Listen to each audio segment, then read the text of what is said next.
On day 9, it's all about politeness and what is considered polite in another culture. First of all, we looked at interjections. I just like this topic. It's quite fun, isn't it? Because it makes it so nicely clear that we think, oh, this is so impolite how they react. And actually, it's just a cultural difference, a real culture shock situation. So on the following slide, I will show you some more points to be aware of when we talk about politeness and just comment on a few things that are different in English and German-speaking cultures. Here are some things to be mindful of when communicating with English native speakers. Use excuse me, sorry, please, and thank you much more than you would in German. So seriously, if in doubt, say thank you. In Great Britain, you say thank you and please like all the time. One phrase, for example, that quite confused me in the beginning after I had moved to England, even though I was an English teacher, I was fluent in English, was that when people ordered something, they would say, please, can I have a coffee? Because for me, that sounds like begging. It's like, oh, please, could you? But this is just a regular phrase, please, could I have? Please, could I? Please, would you?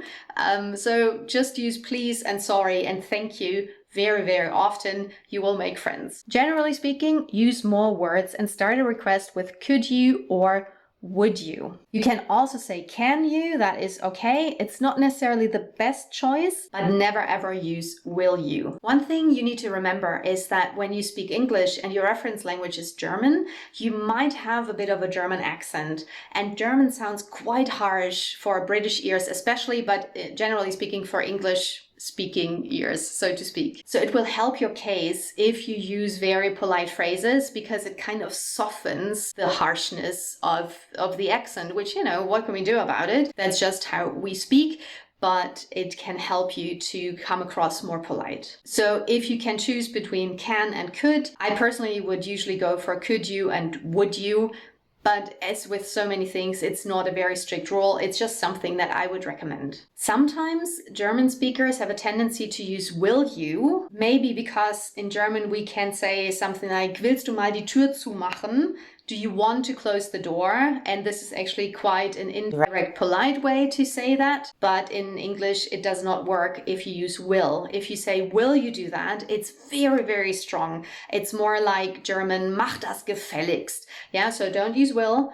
Would you, could you are very good choices. Another point to remember is to smile more. We don't necessarily have a tendency to smile a lot and be open to look at people. Mind your intonation. So you can hear me, talk like up and down, and it's very melodious. English is just much more active almost, whereas German is more like this zero line, like da da da da da da da. But in English, you want to mind your intonation to come across friendlier. Also, look at people, keep eye contact, but do not stare. There is actually something that people call the German stare, and foreigners complain a lot about being stared at on the underground, for example, or on the bus by Germans. We are not aware of this because I suspect as more of an introverted nation, we kind of try to figure out what's happening there. We like watching, we like figuring out who are these people, what are they doing, but being looked at intently, being stared at, which is what people usually say, what Germans do, is incredibly rude in other cultures. Often I've heard Americans talk about they feel like someone is coming onto them, or it's just plain rude.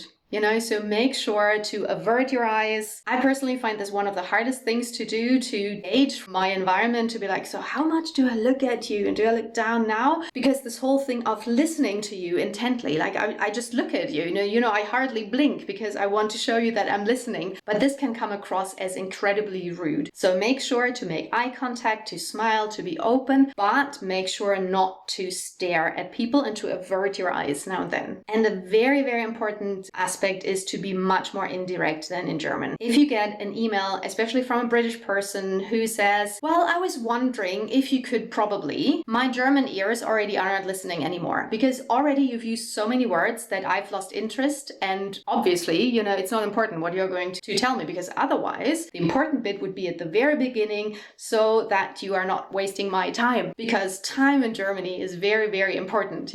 We value efficiency. In English-speaking cultures, remember Remember, the main value is to connect, to not come across as offensive, and to approach people indirectly. So if someone says, I was wondering if you could probably, especially in Great Britain, what they are trying to say is, this is what I want you to do. But they're not going to say that. So I'll give you some good phrases that you can use, and I would really encourage you to use them often. And they are, would you mind ing? For example, would you mind holding this for a minute? The translation is, würde es Ihnen etwas ausmachen, das kurz zu halten? In German, we would be shorter and say, würden Sie das kurz halten, bitte? This sentence would even be better if you said, would you mind holding this for a minute, please? The second phrase, I was wondering if, which literally means, ich habe mich gefragt, ob. For example, I was wondering if it was okay for me to leave early today. And in German, we would be a bit more direct and say, wäre es in Ordnung, wenn ich heute früher gehen würde? But in English, you use more of an indirect approach. And the last phrase I want to leave you with is, do you happen to know? Wissen Sie zufällig? And then it's, do you happen to know who, what, where? And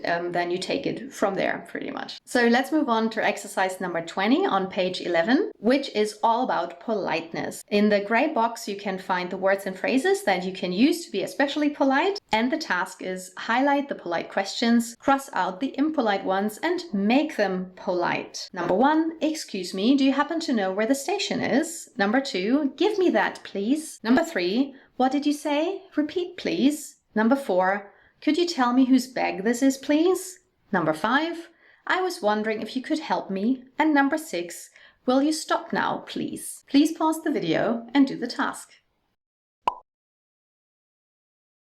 Let's have a look at the solution to this exercise. Sentence number 1 is perfectly polite. You've got excuse me, do you happen to know? And if you then mind your intonation, excuse me, do you happen to know where the station is? This is a perfectly polite sentence. In contrast to number 2, give me that please. First of all, you want to be a little more indirect, and instead of saying give me, could you? Yeah, could you give me that please? That's totally fine. And a little more idiomatic is to use the phrase pass me. Could you pass me the salt, please? Could you give me the salt? But it means like pass it over when we are at the same table, for example. Sentence number 3 is not incredibly polite. Repeat, please. Again, you can say, could you repeat that, please? I didn't understand. You even offer a little bit of an explanation. Of course, you can also say, I was wondering if you could repeat that. I mean, you don't have to go over the top, but sometimes it helps to be over the top in the beginning and then tone it down as time passes. Number 4 is perfectly polite, as is number 5. And sentence number 6 is incredibly impolite.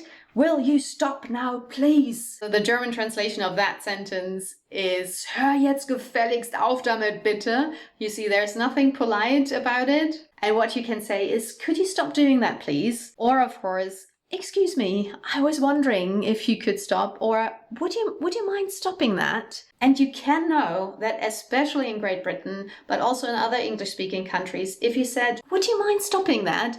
It comes across much more direct than what it feels like for you. And we've already come to the end of day 9, so here are the study suggestions of the day. On page 64, you find the words pardon all the way down to the phrase, would you mind helping me? Which I suggest you learn by heart. And the 2 irregular verbs on page 68, go and have. And that's day 9 done.